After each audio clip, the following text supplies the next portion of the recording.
Oh, there you are, YouTube.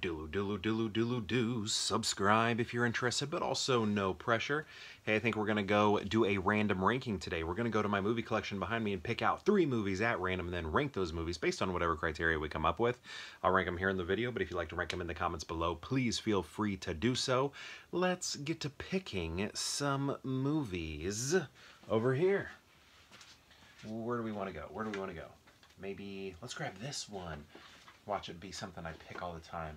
Let's do this one too, and then, I don't know, maybe this one. Let's see what this gets us. All right. Ooh, yeah. Ooh, cool. I'm going to get rid of one because I did it not that long ago, and it's going to be Light Between the Oceans. Saw this in the theater with my wife. I don't know why we bought it, though, because it's, like, sad. It's, like, depressing. I seriously don't think we will ever watch that movie again. I'm going to guess I know what this one is by the way that it feels. I'm going to guess it is JFK. Nope, it's not. Okay, but it is one of my favorite films from when I was a kid, and that is Robin Hood, Prince of Thieves. This is the one, this is not the first Robin Hood I watched. The first Robin Hood I watched was the Disney one, but this is the one that I watched the most as a kid. I loved it. I always wanted to be watching it. I have the VHS of it that I grew up with still over in the next room. I always wanted to be watching it. I loved the music. I loved the adventure of it all. But my sister, she did not like this movie, so we would always watch TV together. But she didn't like the witch, like when the witch like spits into that pan or whatever and like stirs it with her fingernail. That grossed her out so much she hated it.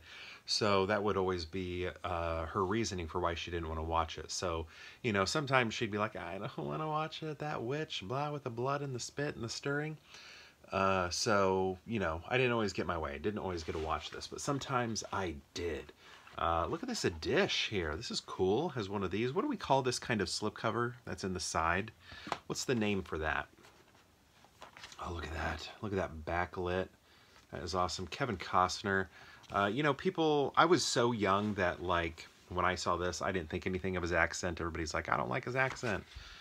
Or, you know, he does it wrong. But, you know, that wasn't a factor for me as a kid because I was too young to know it was a bad accent, you know, so that wasn't a problem for me at all. But I just kind of want to show you some of the stuff here. Got that classic image of him right there. And then who was it? Is it Bryan Adams does that song? Don't tell me I'll ever do it for you. Can't tell me it's not worth fighting for. All right, that's that song. Then didn't Brandy do a remake of it? I think she did. Oh, this is the extended version. I don't even know if I've seen this. I don't think I've seen the extended edition. Also, hello, Christian Slater. I thought he was just the coolest dude ever. I think I was first introduced to him probably through this movie, and then later found him in The Legend of Billie Jean. So those were kind of like my 2 Christian Slater movies, because I think I saw Billie Jean after this movie, pretty sure. But yeah, big fan of Robin Hood, Prince of Thieves. We got Morgan Freeman up in there. We got Alan, gosh, what's his name? Alan Rickman. Gosh, that was embarrassing, sorry. We got Alan Rickman up in there. Rest in peace to him. It's a great movie. And these next 2 have a similar aesthetic to one another. Not necessarily Robin Hood, but to one another visually when I'm looking at these covers. Beasts of the Southern Wild. Ben Zeitlin directed this. It was nominated for Best Picture. It's sort of like a fable sort of story. It is very good. I enjoyed it. I like the filmmaking of it. I like the fantastical elements of it. I like the acting. Quvenzhané does great in this. Nominated, right? Yeah, nominated. Best Actress, which is really cool. Her father was so good. I feel like he could have been nominated too. I can't remember who he would have been up against in the supporting category, but you know, if he would have been nominated, I would have been fine with it. He did great. I don't think he had acting in his past, though. I think this was his first movie. And I think they just, found him. Ben Zeitlin, I believe, also did the score for it. And was it not nominated? I feel it was either not nominated. I know it didn't win. But I also am wondering if it wasn't nominated. It had to have been. Because it was my favorite score, probably of that year. Very good. Yeah, I really like this. An artful, magical masterpiece. It is very good. I hope it's not forgotten. When my wife and I got married, this is what we walked, so we got married in a movie theater, and then that was always my dream growing up. She wanted just a small backyard wedding, and I was like, no. I was bridezilla. I was groomzilla.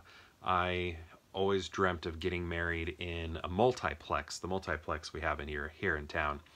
But then as I grew up, I was like, I don't know if a multiplex is the right place to get married. So then I moved it to one of our independent theaters that we have. It's actually not open anymore, but it was an independent theater that we had here in town, and which was an awesome location.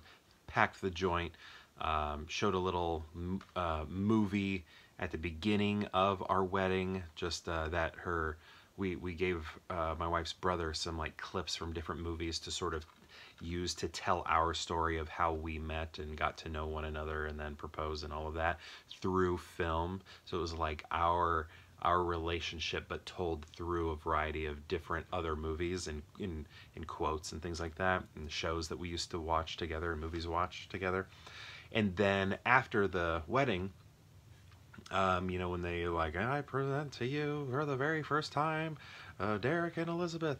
So they do that thing, and then after that, this score starts playing, and it was just so epic and so wonderful. And people still come up to me and they're like, "That was the greatest wedding I've ever been to. I never seen a wedding like that before."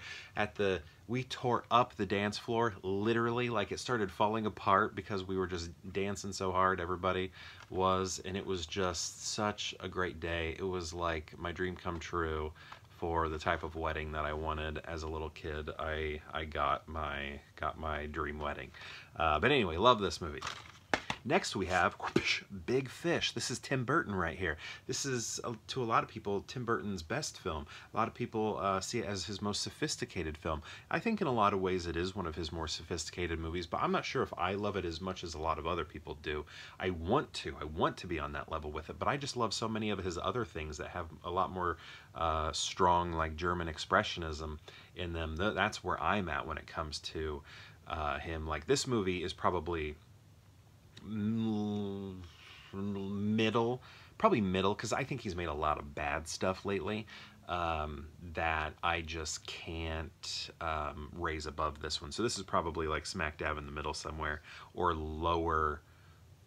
It's the lower of his good stuff to me, right? Because that's kind of how I see him. Great films, and then this, and then bad films is kind of how I look at Tim Burton, because the great ones, you got the Batman movies, you got the Beetlejuice, you got Edward Scissorhands, obviously, Ed Wood, Pee-wee's Big Adventure, just that stuff. And then the stuff I don't like, which is Alice in Wonderland, Big Eyes, stuff like that. But this is good, and I really do like it, but it's of his good stuff, it's on the lower tier for me, lower section. So how are we going to rank these? Gosh, I love all of these movies. But I think what I'm going to have to do, so this one's really cool because it has a lot of wedding nostalgia to me, and I just really liked this Oscar year. I remember following it pretty closely. Big Fish, I think, is for sure at the end, but the question is, see this movie right here, it says a whopping good yarn, a marvelous stirring ride. It's just, I don't know, I have such a strong connection to this, and I love it, and I think I would still love watching it today. This one, very good, but it is it has a seriousness to it. It also has what I really like about it is the realism, the extreme strong realism, but also the fantastical elements in it as well. And I really like that juxtaposition of heavy realism and fantasy happening in there. So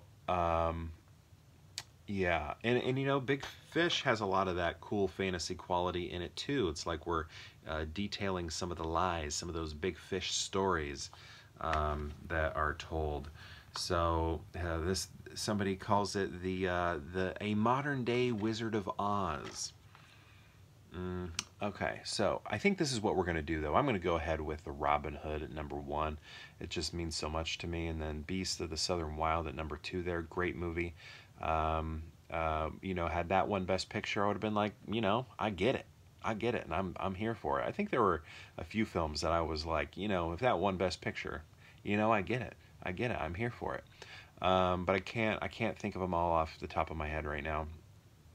Then we have Big Fish at the end. Good artful film by Tim Burton. He was very like reined in with that one. Great cast. But that's going to go at the end for me. So one more time, Robin Hood, then Beasts of the Southern Wild, then Big Fish. But my question to you is, have you seen these movies, these 3 right here? And if so, what do you think of them? And if you've seen all 3, how would you rank them? I'd love to know. Let me know in the comments below, and perhaps we'll see you tomorrow for more Pure Hangout.